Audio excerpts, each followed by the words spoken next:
तो हम लोग बल्क प्रॉपर्टीज जो है मैटर्स की, उन पे हम लोग बात कर रहे थे पिछले लेक्चर में।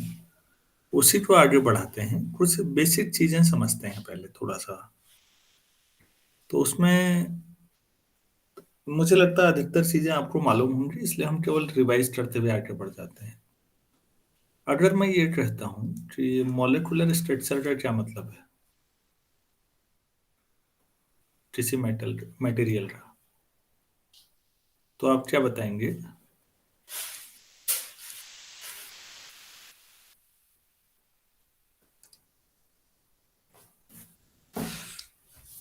किसी मटेरियल का ये मॉलिक्यूलर स्ट्रक्चर है, तो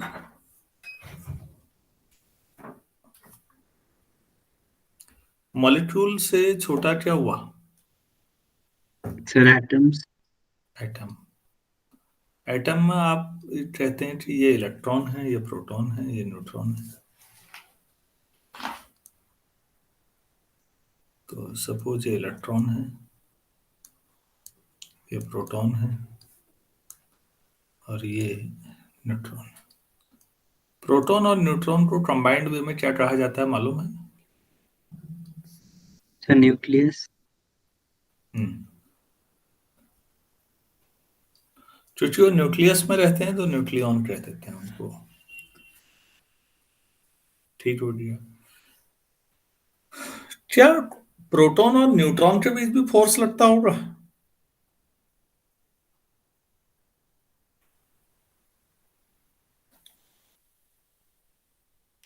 यस सर। उसको क्या कहेंगे? ग्रेविटेशनल। नहीं। Sir nuclear. Nuclear force.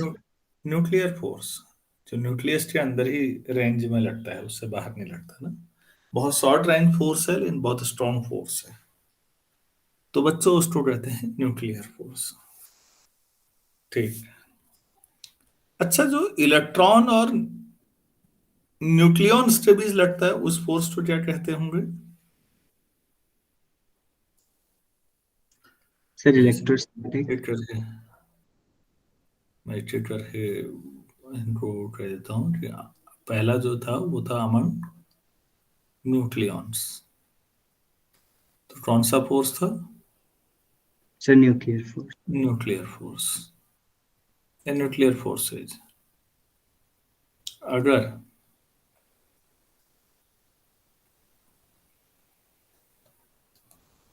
अगर ऐसा हो तो इसे क्या कहेंगे? Electro sir electromagnetic. Magnetic force. Nuclear force जो है वो न्यूक्लियस कैसा होगा ये तय करते हैं ना। और इलेक्ट्रोमैग्नेटिक फोर्स एटम का साइज कैसा होगा ये तय कर रहे हैं। शब्दों पे ध्यान दीजिएगा। एटम कैसा होगा ये कौन तय कर रहा है? Sir electromagnetic. हाँ बिल्कुल, इलेक्ट्रोमैग्नेटिक फोर्स से ही तय होता है कि एटम का स्ट्रक्चर कैसा होगा। अच्छा, फिर उसके बाद एटम पे आ गए। तो एक एटम और बगल में कोई दूसरा एटम है, उनके बीच लड़ने वाले फोर्स के बारे में क्या कहेंगे आप?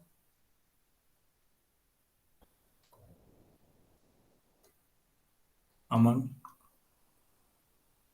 एटम्स, उस फोर्स के बारे में, या एक से ज्यादा फोर्सेज हैं तो इनसे क्या तय होगा? Sir molecule. Structure of. Sir molecule. Structure of molecule तय होगा इनसे। और फिर लास्ट क्या होना चाहिए? Force among sir molecule. Molecules, उससे क्या तय होना चाहिए? सर प्रॉपर्टीज ऑफ बल्क जो हेडिंग मॉलिक्यूल। है, जो हेडिंग है। हाँ हाँ, मतलब वही प्रॉपर्टीज पे इनमें। मॉलिक्यूल्स के बीच जो फोर्स लगता है बच्चों, उससे आपको ये समझ में आता है कि यही रिस्पॉन्सिबल है स्ट्रक्चर ऑफ मटेरियल।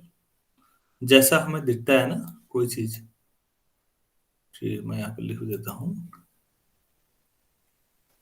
तो इससे तय होगा structure of material H B C. तो जैसा हमें दिखता है ये वैसा।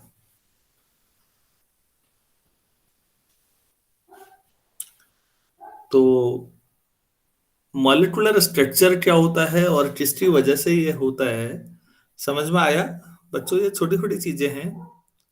आज का जो टॉपिक है बेसिकली वो आप फिजिक्स केमिस्ट्री में कॉमन कह सकते हैं, ऐसी चीजें आप केमिस्ट्री में ज्यादा पढ़ते हैं। कि न्यूक्लियस के बारे में अगर कोई रिस्पॉन्सिबल फोर्स है तो न्यूक्लियर फोर्स है।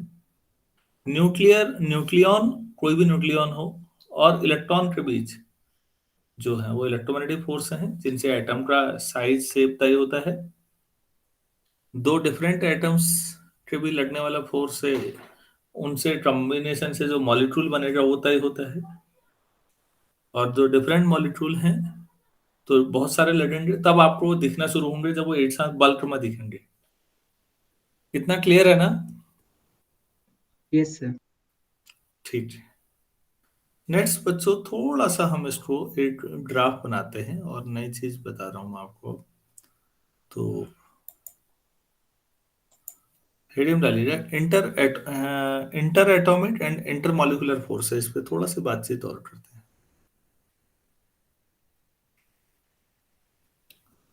इंटर एटॉमिक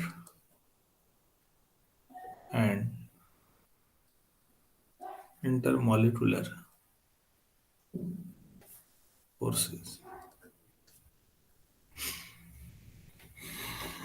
तो बच्चों एक ग्राफ आएगा, मैं इसके बस इतना अभी आपके लेवल पे इतना जानना काफी है इसके बारे में। अगर आप इतना भी जानते हैं तो बहुत है। ये एटम के बीच की डिस्टेंस होगी, अभी हम जाएंगे। ग्राफ ऐसा आता है, फिर निगेटिव होते होते ये एसिम्प्टोटिक हो जाता है, कभी मिलता नहीं है, ऐसे पैरेलल हो जाएगा। ये आपके पास जो ऊपर है पोटेंशियल एनर्जी है, और ये आर है। पोटेंशियल एनर्जी जहां पर न्यूनतम है, मिनिमम है, सपोज वो R naught distance. Potential energy जहां पर मिनिमम होती है वहां स्टेबल इक्विलिब्रियम होता है, हमने पढ़ा है। तो ये ग्राफ है।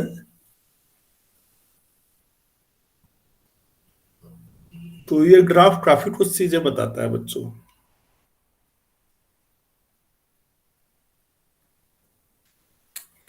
योगिता समझ में आ रहा है? कोई दिक्कत? यस सर, समझ आ रहा है।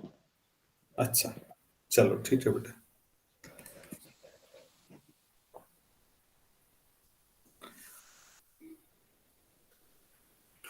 तो यहां पर आर क्या बता रहा है? सेपरेशन बिटवीन क्या? The atoms. Particles. Okay sir. Atom. आप लिख लीजिए आर मतलब, R is separation between atoms, और यू क्या है? Potential energy.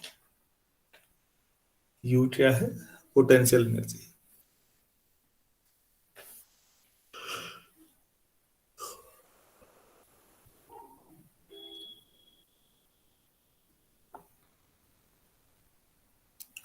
आप लोग देख रहे होंगे कि जो ग्राफ है राइट साइड में, अगर आप गौर करें, मैं पेन का कलर बदल देता हूं ताकि आपको समझने में आसानी हो। तो आप इधर देखिएगा,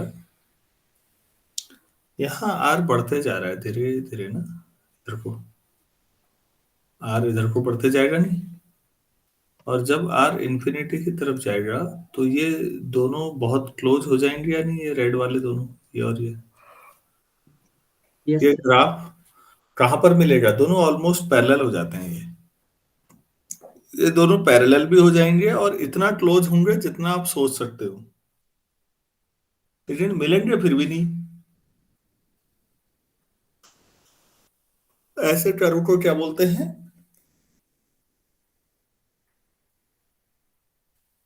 ऐसे कर्व को बोलते हैं बच्चों एसिम्प्टोट।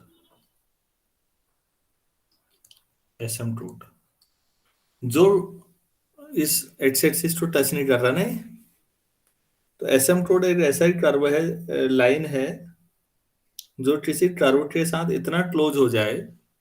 लाइन एक्स एक्सिस या वाई एक्सिस ही जरूरी नहीं है, कोई भी हो सकती है। और भी एक ऐसी लाइन जो कर्व के इतना क्लोज हो जाए कि फिर इन्फिनिटी तक पैरेलल चले, लेकिन मिले ना।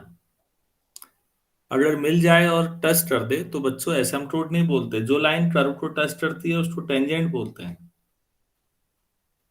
हिंदी में बहुत अच्छा नाम है। जो टेंजेंट है वो स्पर्शी है, जो स्पर्श कर रही है। और जो एसिम्प्टोट है वो अनंत स्पर्शी है।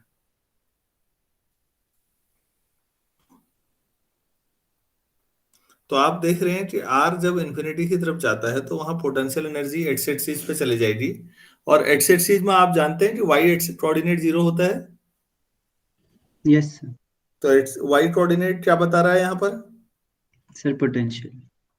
इसका मतलब दो एटम अगर इनफाइनाइट डिस्टेंस पर हैं तो पोटेंशियल एनर्जी क्या होगी उन दोनों की, उस सर सिस्टम की? टेंडेंट। सर टेंडेंट टू टेंडेंट। 0।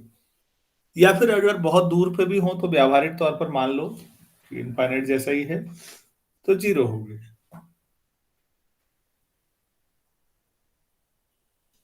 लिख लीजिए इस बात को। पोटेंशियल एनर्जी, पोटेंशियल एनर्जी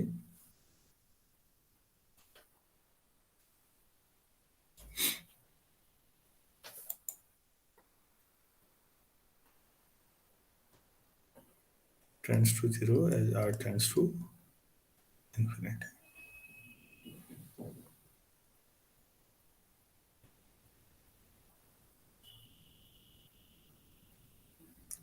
दूसरी बात बच्चों, आप ये देख रहे हैं कि पोटेंशियल एनर्जी का जो ग्राफ है वो अधिकतर एक्स एक्सिस से नीचे है। एक्स एक्सिस से नीचे वाई कोऑर्डिनेट नेगेटिव होता है या नहीं? Yes sir. तो पोटेंशियल एनर्जी नेगेटिव होगी। और बच्चों याद रखिए, पोटेंशियल एनर्जी जहां भी नेगेटिव होगी, फोर्स कैसा होगा? अट्रैक्टिव। और आपने बाइंडिंग एनर्जी में देखा था ग्रेविटेशन वाले चैप्टर में, जब सैटेलाइट घूम रहा था, तो जब तक वो अर्थ के ऑर्बिट में है तो वो एनर्जी टोटल पोटेंशियल में नेगेटिव आ रही थी, याद है? Yes sir. तो लिख लीजिए इस बात को। As the separation between the atoms is decreased,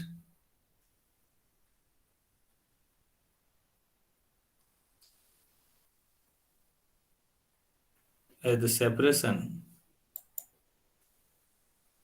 between the atoms is decreased, potential energy also decreases.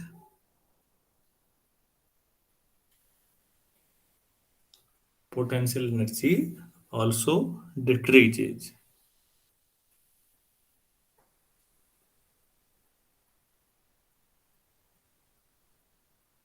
हम ब्रैकेट में लिखो बिकमिंग नेगेटिव, और नेगेटिव बनी हुई है। तो जब पोटेंशियल एनर्जी नेगेटिव है तो इसका मतलब इस एरिया में जो फोर्स लगा दोनों एटम के बीच वो कैसा है? Sir attractive. तो लिख लीजिए, that is the force between the atoms is attractive in this range. हाँ,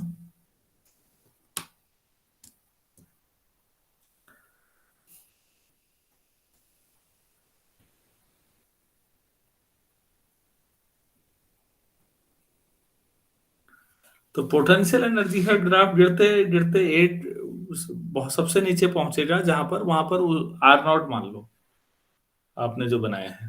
तो आप लिख लीजिए इस बात को। At the separation is decreased,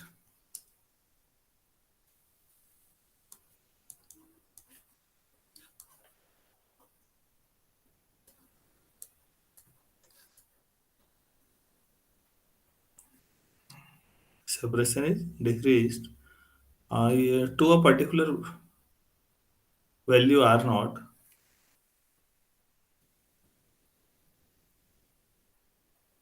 to a particular value r naught, potential energy is minimum. Potential energy को पी डॉट ई लिख दो, कैपिटल में E dot. Potential energy is minimum. तो जहां पर आर नॉट है वहां पर मिनिमम पोटेंशियल एनर्जी है, ग्राफ से दिख भी रहा है। Yes sir. तो बच्चों यहां पर क्या होता है कि जो फोर्स होता है वो जीरो हो जाता है। तो एटम जो है यहाँ इक्विलिब्रियम में होता है, ये बड़ा जानना जरूरी है कि ऐसी जगह होगा क्या। लिख लीजिए इस बात को, at this separation the force is zero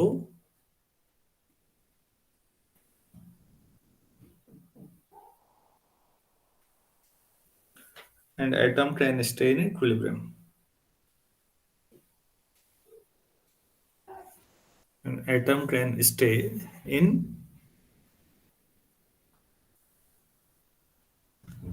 equilibrium.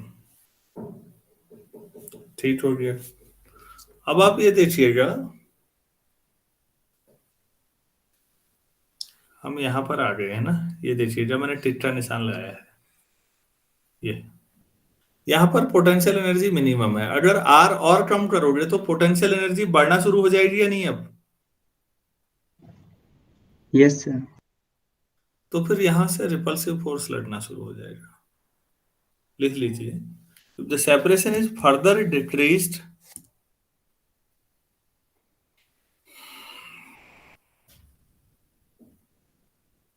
the potential energy increases.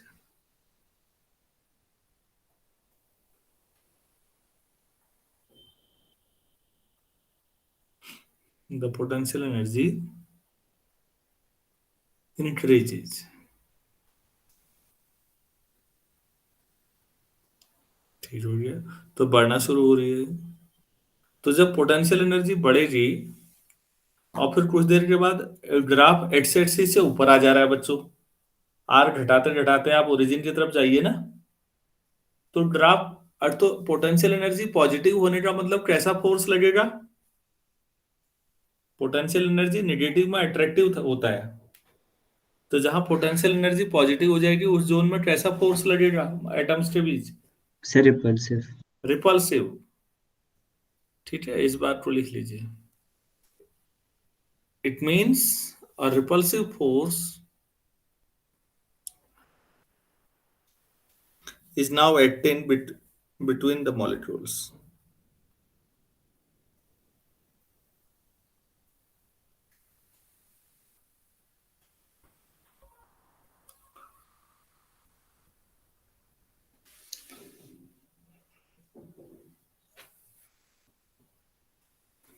अच्छा बच्चों, जैसे कई आपने मॉलिक्यूल पढ़े होंगे जो पॉली एटॉमिक हैं, पढ़े हैं कोई। जैसे एक मॉलिक्यूल है उसमें कई एटम है, तो पॉली एटॉमिक हुआ या नहीं, दो से ज्यादा है, मतलब दो में तो डाई एटॉमिक कहते हैं आप लोग। यस जैसे सर। ग्लूकोज। हाँ ग्लूकोज है, कुछ भी, और इनऑर्गेनिक भी ले सकते हो, ऑर्गेनिक भी, H2SO4, yes sir. Nitric acid. तो ये जैसे हैं, तो इनमें जब जैसे कुछ एटम मिले और उनसे एक मॉलिक्यूल बनता है, तो वो स्टेबल मॉलिक्यूल तभी होगा बच्चों जब इस पूरे सिस्टम की पोटेंशियल एनर्जी मिनिमम होगी। तो जिस समय आप कोई मॉलिक्यूल बनाते हैं, बना होता है एक्चुअल स्ट्रक्चर जो है, तो वहां पर पोटेंशियल एनर्जी क्या होती है सिस्टम की, मिनिमम। तो लिख लीजिए इस बात को, a polyatomic molecule is formed,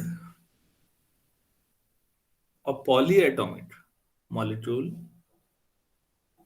is formed when the atoms are arranged in such a way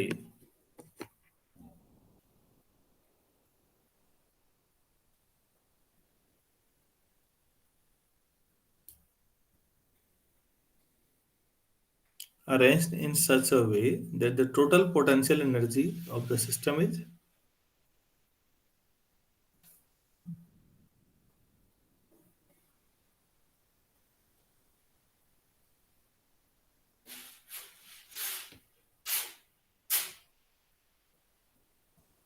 Total potential energy of the system is So minimum. minimum. Very good.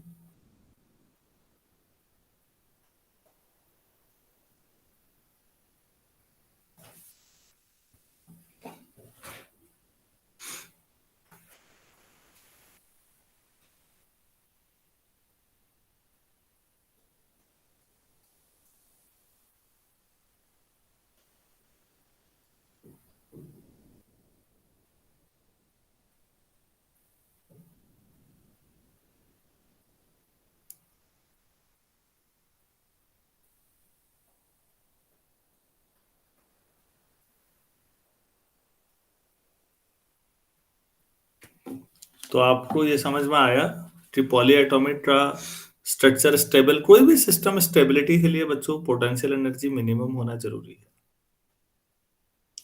ठीक है, थोड़ा सा अगला हेडिंग डालते हैं, बॉन्ड्स पे हेडिंग डालिएगा। Bonds ज्यादा डिटेल में नहीं बताना है मैंने, बॉन्ड्स में थोड़ा सा।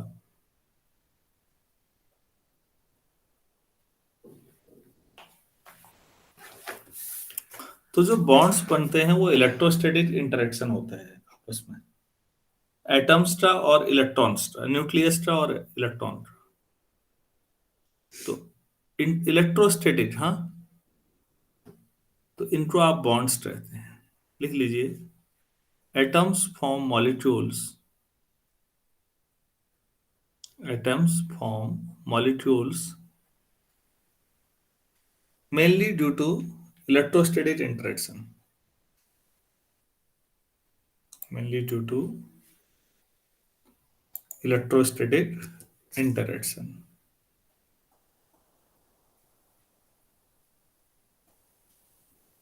between electrons and nuclei.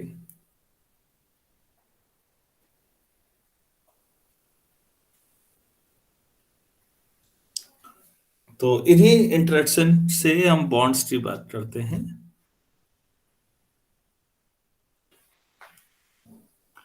तो हम दो तरह के बॉन्ड्स पे बात करते हैं, केमिस्ट्री में आप डिटेल में पढ़ते हैं तो तीन तरह के बॉन्ड्स पे होती है बात, लेकिन हम उतना डीप नहीं जा रहे। तो लिखिएगा, we discuss two types of bonds. Number one, ionic bond कब बनते हैं?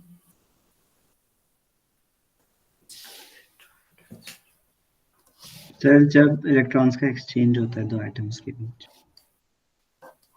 बिल्कुल। तो मेरे ख्याल से इसे लिखने की जरूरत तो नहीं है शायद, आयनिक बॉन्ड आप लोग केमिस्ट्री पढ़े हुए हैं, बस काफी है इतना। तो आयन बनता है मतलब आयनिक बॉन्ड है, तो एक ने इलेक्ट्रॉन छोड़ दिया, एक इलेक्ट्रॉन है एक से ज्यादा, तो वो पॉजिटिवली चार्ज हो जाएगा, दूसरे ने रिसीव कर लिया वो नेगेटिवली हो जाएगा। तो इंटरेक्शन होता है इलेक्ट्रोस्टैटिक, जो हम लोग पढ़ते हैं इसमें। ठीक, दूसरा होता है बच्चों कोवेलेंट बॉन्ड। इसमें क्या होता है? Sir sharing of electron. Electrons की शेयरिंग होती है, वो दोनों के साझे में रहते हैं वो इलेक्ट्रॉन, आप इसको ऐसे समझिएगा। तो ये कोवेलेंट बॉन्ड है। अच्छा, इलेक्ट्रिसिटी दोनों से फ्लो हो सकती है?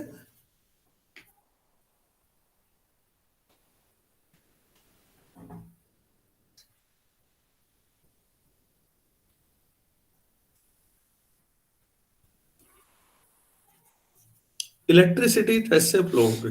आयनिक बॉन्ड से, वाले मटेरियल से, या कोवेलेंट बॉन्ड मटेरियल से?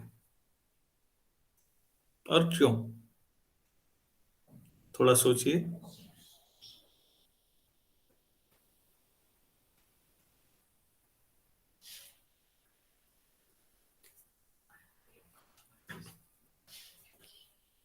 कार्तिकेय कुछ आइडिया आ रहा है?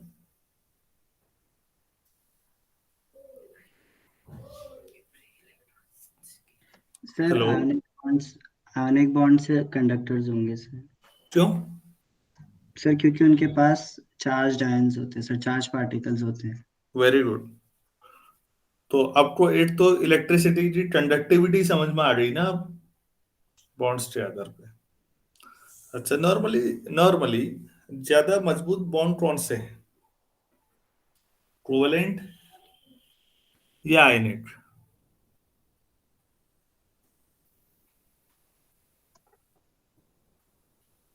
कोवेलेंट। आप ऐसे समझो बेटा, जो बॉन्ड ज्यादा मजबूत होगा उसे तोड़ने में ज्यादा एनर्जी लगेगी ना। Yes sir. तो आप ऐसे कह सकते हैं कि वो मटेरियल का मेल्टिंग पॉइंट हाई होगा। Yes sir. आसानी से मेल्ट होने का मतलब समझिए स्ट्रक्चर टूटना, फिर वो दूर चले जाते हैं। होता है नहीं ऐसा? कोई चीज मेल्ट होती है बच्चों, तो मेल्ट होने में क्या हो जाता है सोचिए, जो रेगुलर स्ट्रक्चर था वो टूट जाता है ना, हाँ एटम दूर दूर हो जाते हैं। तो ज्यादा टेम्परेचर पे मेल्ट कौन से होते हैं, आयनिक या कोवलेंट? ऐसा पढ़ा है? सर आयनिक। तो फिर ज्यादा strong bond relatively in general मतलब कौन होंगे? सर आयनिक बॉन्ड्स। तो आप सोचिए, जिनका ज्यादा स्ट्रॉन्ग बॉन्डिंग होगी उनको तोड़ना आसान नहीं है। मतलब उनको तोड़ने के लिए ज्यादा एनर्जी देनी है, ज्यादा एनर्जी का मतलब ज्यादा टेम्परेचर पे। तो बस आपको मेल्टिंग पॉइंट हाई किसका है ये समझ में आ जाता है तो कई चीजें आ जाती हैं। क्या मैं समझा पाया ये बात? Yes sir. अच्छा, यस सर। चलो बच्चों ठीक है। अच्छा बच्चों ये बताइए, मैटर कितनी स्टेट में मिलता है?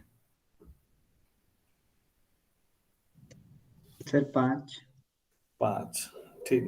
नॉर्मली 3 कहते हैं लेकिन 5 स्पेशलाइज्ड है, मैंने इस पे शुरू में भी कहा था आप लोगों से। सॉलिड, लिक्विड, गैस तो ठीक हो गया।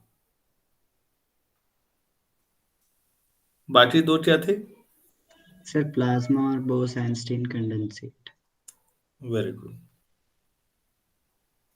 तो बोस आइंस्टाइन तो काफी डीप नाम, सही नाम बोल दिया आपने। सुपर कंडक्टिंग स्टेट भी कह देंगे तो चलेगा। बहुत लो टेम्परेचर पर होता है ये। अभी बाकी एनटीपी पे नहीं ला पाए साइंटिस्ट। और प्लाज्मा स्टेट बहुत ही ज्यादा हाई टेम्परेचर पे है।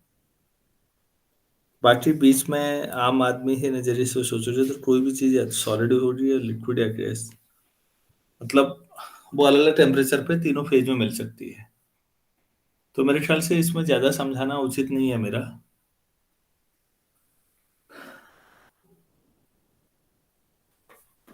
आप ये बताइए एमॉर्फस क्या होते हैं?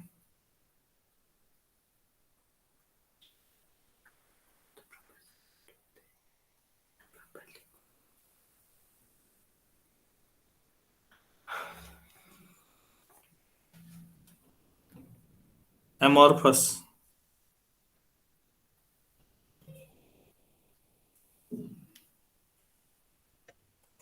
नहीं पता सर। अच्छा, एमॉर्फस में देखिए, जैसे कोई क्रिस्टल स्ट्रक्चर पढ़ा होगा आपने। क्रिस्टल स्ट्रक्चर ऐसा है तो लगातार वो रिपीटेशन होता है और पूरा क्रिस्टल तक एक जैसा ही चलता रहता है सब कुछ। तो आप ऐसे समझिएगा, क्रिस्टल स्ट्रक्चर कोई है तो उसका रेगुलर पैटर्न होगा कोई। लेकिन कई बार ऐसा होता है बच्चों की, ऐसा लंबा पैटर्न नहीं मिलता।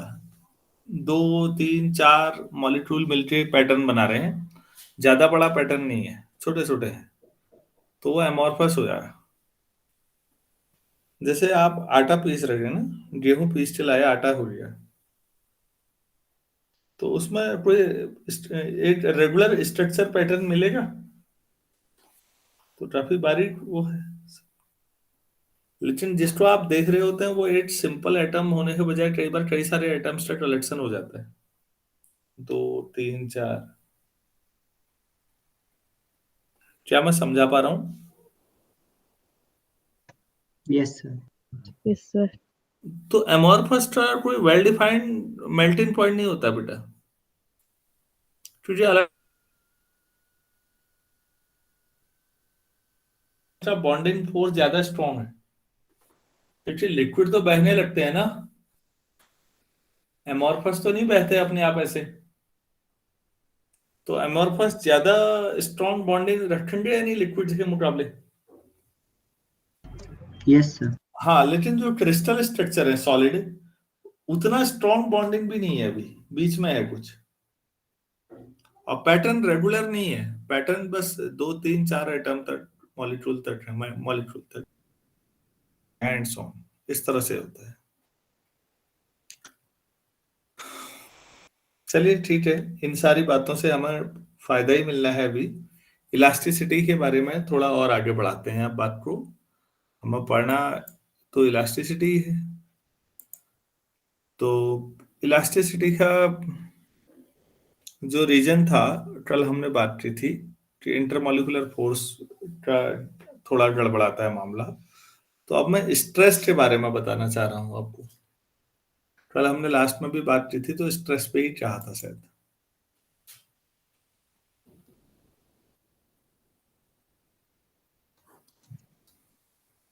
अच्छा, ऐसा करते हैं, डायग्राम बना लेते हैं छोटा सा।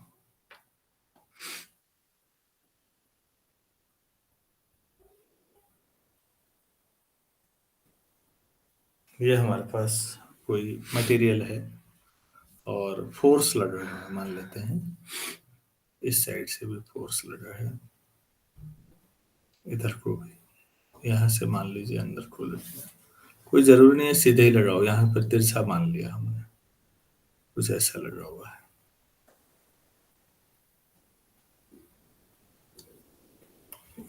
तो इस तरह से मान ले कुछ, और बीच में कोई यहाँ पर छोटा सा क्रॉस सेक्शनल सरफेस मान लीजिए आप, तिरछा, और इसको हम डी एस या डेल्टा एस कह लेते हैं। हमने ये मान लिया। तो यहाँ से डिफरेंट टाइप के आपके स्ट्रेस आएंगे। तो ये जो सरफेस है, मैं इसको दोबारा यहाँ पर बना के दिखाता हूँ आपको। सपोज ये है और ये फोर्स एफ है, इससे परपेंडिकुलर डायरेक्शन में जो है यहाँ को, ये परपेंडिकुलर है इस सरफेस के। तो इधर को आप मान लीजिए इसको एफ नॉर्मल के डायरेक्शन में एफ एन कहते हैं। और बच्चों यहाँ से दूसरा टेंजेंशियल डायरेक्शन में आ जाएगा, तो उसको एफ टी बोलते हैं। ऐसा बना लीजिए, एरो नहीं भी बनाते, खाली मैग्नीट्यूड ये दोनों बना लीजिए, ताकि मैं दोनों को एक साथ समझा सकूं। मेरे पास एक कोई बॉडी है, मतलब उसे कई लोग अलग अलग डायरेक्शन में फोर्स लगा रहे हैं। ऊपर वाला डायग्राम सोचिएगा पहले। और मतलब हम मोशन पे अभी फोकस नहीं कर रहे हैं, प्रॉपर्टीज, मैकेनिकल प्रॉपर्टीज पे फोकस कर रहे हैं। तो मान लीजिए सारे फोर्सेज लगे होने के बावजूद भी नेट फोर्स 0 है और ऑब्जेक्ट रेस्ट में है, ऐसा समझ लीजिए, बहुत सरल हो जाएगा।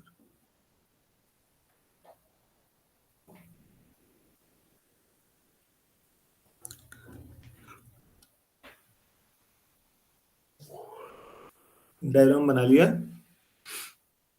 Yes, sir. तो लिखिए, Yes, sir. Let us consider a body. Diagram को समझते भी रहिएगा। Let us consider a body on which several forces are acting.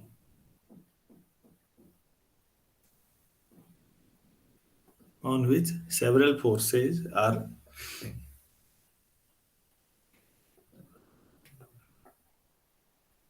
और मैं मान लेता हूं इन सबका जो नेट फोर्स है बॉडी पर वो 0 है। देखिए, द फुल स्टॉप के बाद the resultant of this forces is 0।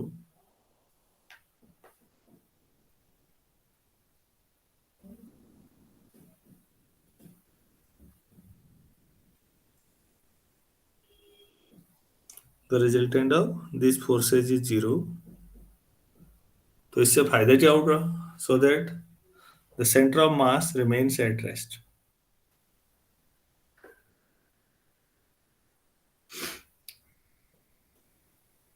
So that the centre of mass remains at rest. चलो ठीक है, तो एलिमेंट्री बात कह दी मैंने।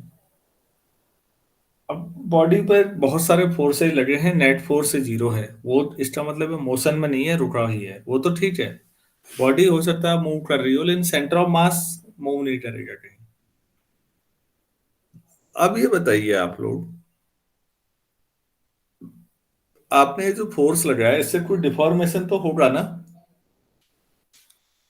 और कहीं पर भी डिफॉर्मेशन होगा तो इंटरनल फोर्स लगेंगे या नहीं बाहर? अगर कहीं तुमने कोई चीज डिफॉर्म की तो कोई फोर्स अपोजिट डायरेक्शन में लगेगा या नहीं? Yes sir. तो जब भी आप डिफॉर्मेशन करेंगे कहीं पर, तो हम वो जो डीएस मैंने सरफेस ली है, उसके दो कंपोनेंट फोर्स पे, उस सरफेस पर जो फोर्स लगा है, मान लो एफ लगा है, तो मैंने एफ को दो हिस्सों में तोड़ दिया बच्चों, एक तो नॉर्मल डायरेक्शन में, एक टेंजेंशियल डायरेक्शन में।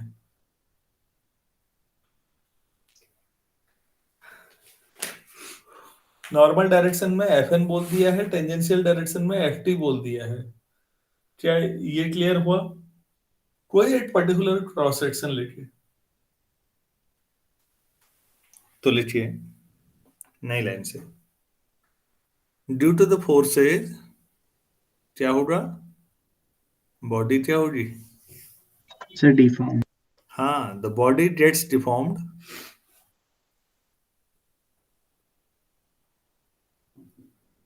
body gets deformed and internal forces appear.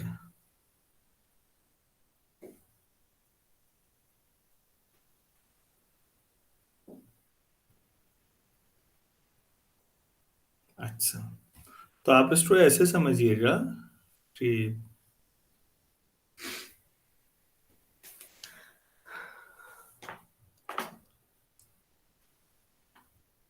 हमारे पास जैसे ये सरफेस थी, एक मैंने ले लिया था, और मैं ये करता यहाँ को एफ लगा होगा, तो उतना ही उधर भी उसको भी लगा होगा, क्योंकि ओवरऑल तो सब रेस्ट में है ना।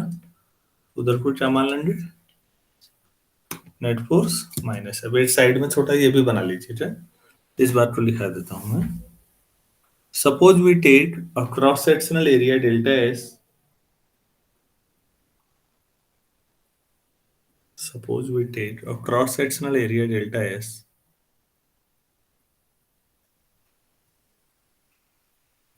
such that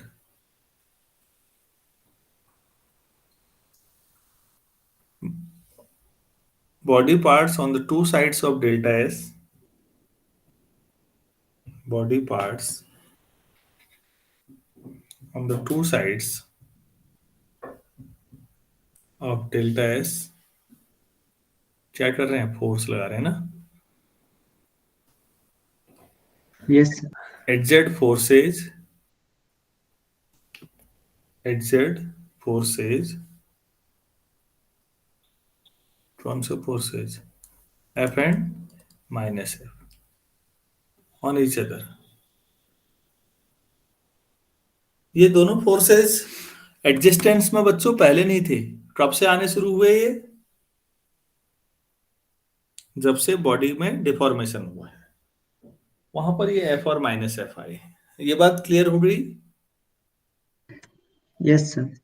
yes sir. अब नई लाइन से लीजिए, अब मैं आपको डेफिनेशन लिखा रहा हूं लॉन्गिट्यूडिनल स्ट्रेस की बात। पहले ये बात लिख देता हूँ कि एफ के दो कंपोनेंट हो गए, नॉर्मल और एक टेंजेंशियल, जो मैंने बनाया है। समझ में आया ये? लिखिए, the force F is resolved in two components,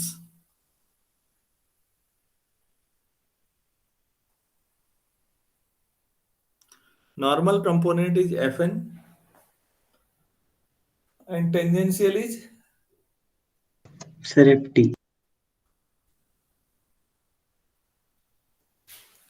काफी बढ़िया, चलो अच्छी बात है,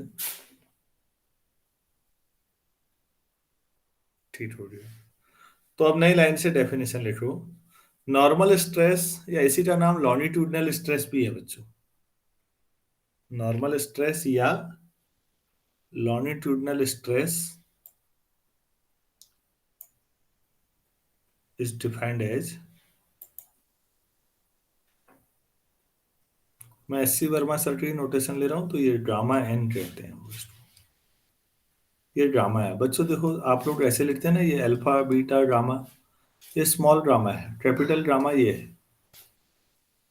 तो गामा और सफिक्स में N, gamma N equal to होता है बच्चों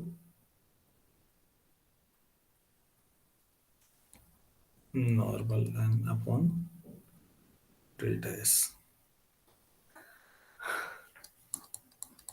कभी अगर आपसे नॉर्मल स्ट्रेस पूछा जाए तो नॉर्मल फोर्स कितनी sir per unit surface area, मतलब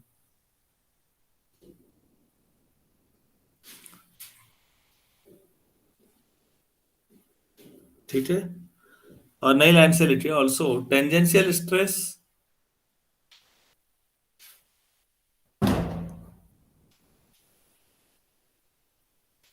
टेंजेंशियल स्ट्रेस, इसको एक नाम और देते हैं, क्या देते हैं? टेंजेंशियल को शियरिंग स्ट्रेस। ये कैसा स्ट्रेस होता है बच्चों, ऐसे समझिएगा। आ, ऐसा कोई रेक्टेंगुलर मेरे पास शेप है, देखिए, टेंजेंट डायरेक्शन में, मतलब मैंने कोई चीज ऐसी थी और मैंने इस पर फोर्स लगा दिया इस साइड पर, और मैंने इसको ऐसा बना दिया,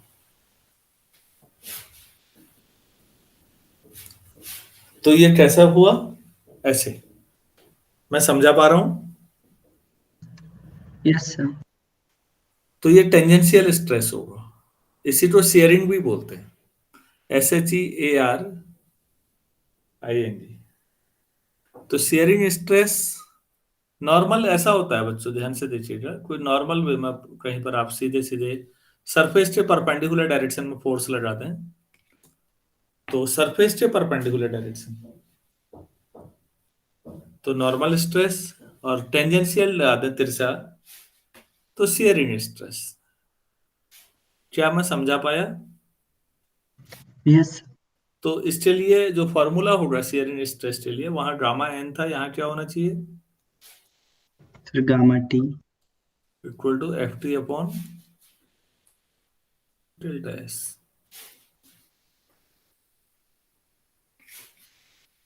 ये है हमारे पास, इसको आप दूसरी इक्वेशन मान लीजिएगा। शेयरिंग स्ट्रेस होता है हमेशा tangential force upon delta S, और नॉर्मल स्ट्रेस होता है normal force upon delta S. Normal को ही लॉन्गिट्यूडनल भी कहते हैं। यहां तक कोई डाउट नहीं है ना? No sir. ये जो लॉन्गिट्यूडनल या नॉर्मल था ना पहला वाला, इसको हम फिर दो हिस्सों में बांटेंगे बच्चों। कैसे? पहले मैं समझा लेता हूँ, फिर बांटते हैं। देखिए प्लीज, इधर देखिएगा। कई बार ऐसा होता है कि कोई चीज ऐसी है, ये मेरा एक तरफ चौड़ा एक तरफ कम चौड़ा हो रहा है, आप बराबर चौड़ा बनाइएगा इसको। कोई चीज ऐसी है, अगर आप दोनों साइड बाहर को खींच दें इसको, जैसे वो तार को खींचते हैं हम, तो ऐसे में इस तरह के जो स्ट्रेस हैं इनको कहते हैं टेंसाइल स्ट्रेस। और कई बार ऐसा होता है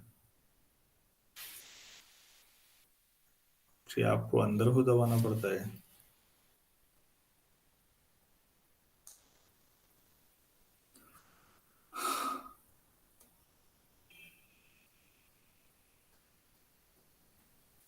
इस तरह से इसको इसके नीचे लिख लेना कंप्रेसिव स्ट्रेस। आप कंप्रेस कर रहे हैं दोनों साइड से अंदर को, दोनों साइड से अंदर को कंप्रेस करना कंप्रेसिव स्ट्रेस, और दोनों को बाहर को खींचना टेंसाइल स्ट्रेस। समझ में आ गया है? Yes sir. हम्म।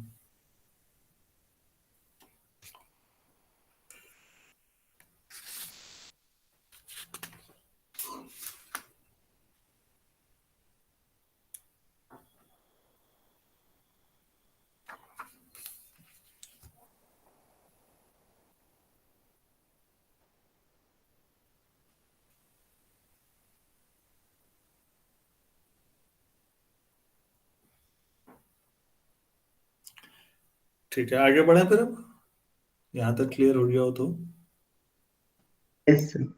Yes sir. तो फिर नेक्स्ट लिखिएगा हेडिंग वॉल्यूम स्ट्रेस।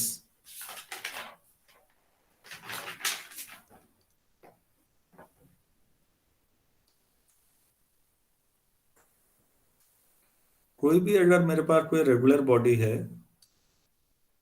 इस तरह का, और इसमें डिफरेंट डायरेक्शन से फोर्स लगे हैं इस पर,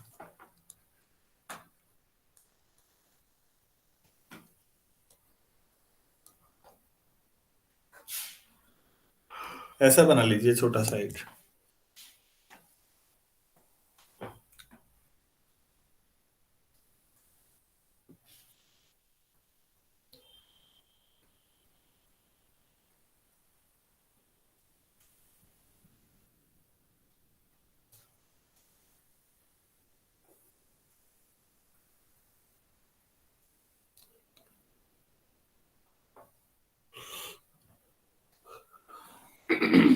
तो वॉल्यूम स्ट्रेस में गामा वी लिख दीजिए सफिक्स में नीचे।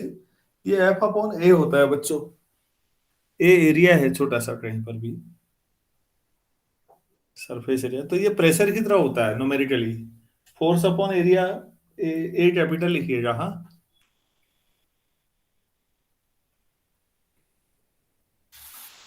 यहां तक क्लियर हो गया होगा। हाँ सर। अच्छा, तो फिर अब हेडिंग डालिएगा। अब नई चीज, स्ट्रेस काफी हो गया है। अब इस स्ट्रेस की वजह से जो गड़बड़ होती है, अब उसको मेजर करते हैं। उसको कहते हैं स्ट्रेन। STRAIN, strain. हिंदी में इसको बोलते थे बच्चों, बड़ा सही नाम था, विकृति। मतलब कुछ गड़बड़ हो गई है, कुछ फोर्स लगाने से ऐसा हो गया है।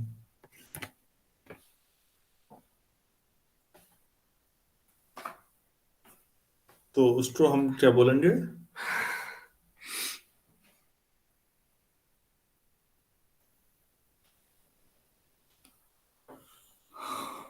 स्ट्रेन क्या होता है? जैसे मेरे पास कोई रॉड है, सपोज मैं एल लेंथ की रॉड है, ये एल है,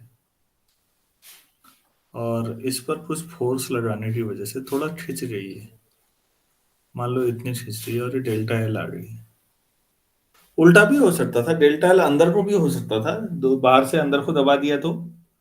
माना ये डेल्टा एल का बदलाव आया है, ठीक है ना? जो लंबाई में आया है, डेल्टा एल अपॉन एल, इसको स्ट्रेन बोलते हैं। ये लॉन्गिट्यूडनल स्ट्रेन है। लिखिए, suppose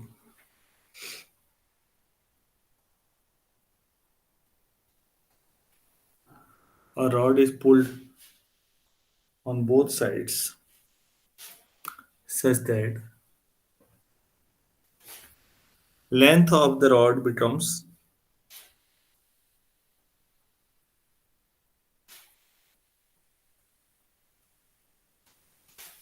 L plus delta L, capital में लिखो sir, where L is original length,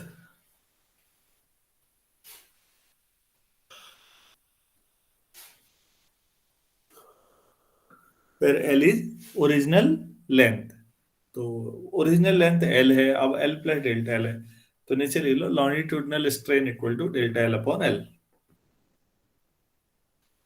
तो लॉन्गिट्यूडनल स्ट्रेन इक्वल टू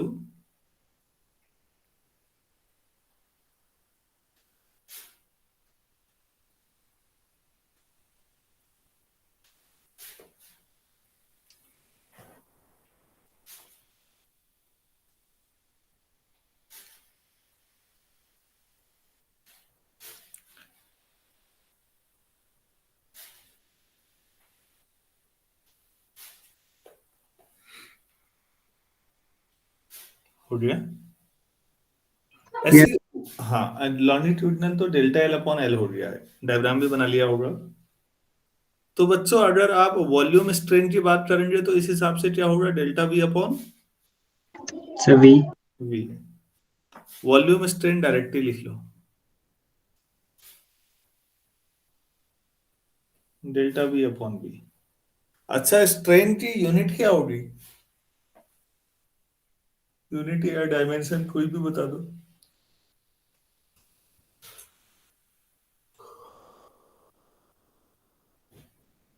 इसके डायमेंशन क्या होंगे?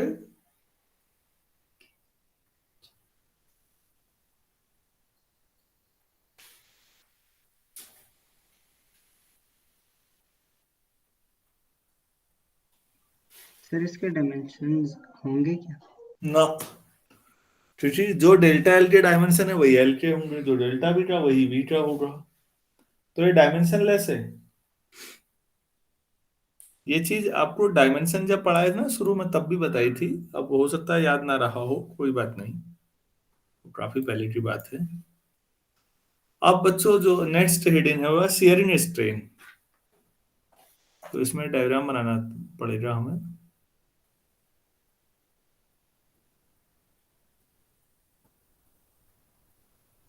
मेरे पास ऐसा कोई स्ट्रक्चर था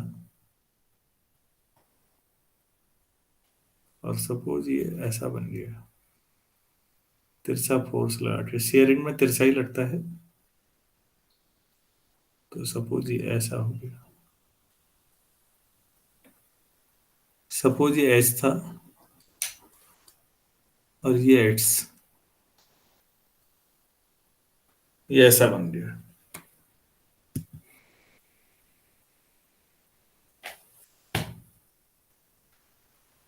तो शेयरिंग स्ट्रेन हो जाएगा एट्स अपॉन एच, जितना तिरछा आपने बदलाव किया। शेयरिंग में टेंजेंशियल फोर्स लगता है ना, शेयरिंग में कैसा फोर्स होगा? Sir tangential. शेयरिंग स्ट्रेन को कई लोग शियर कहते हैं खाली, तो जहां पर भी न्यूमेरिकल में शियर लिखा होगा इट मीन शेयरिंग स्ट्रेन, ये बात भी लिख लेना अपने हिसाब से।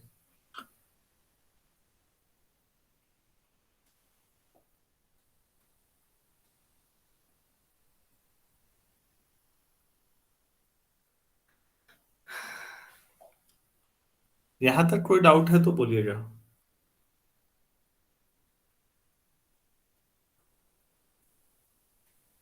तो अब हेडिंग डालिएगा, इससे आगे हम उसे कल करते हैं हुक्स लॉ,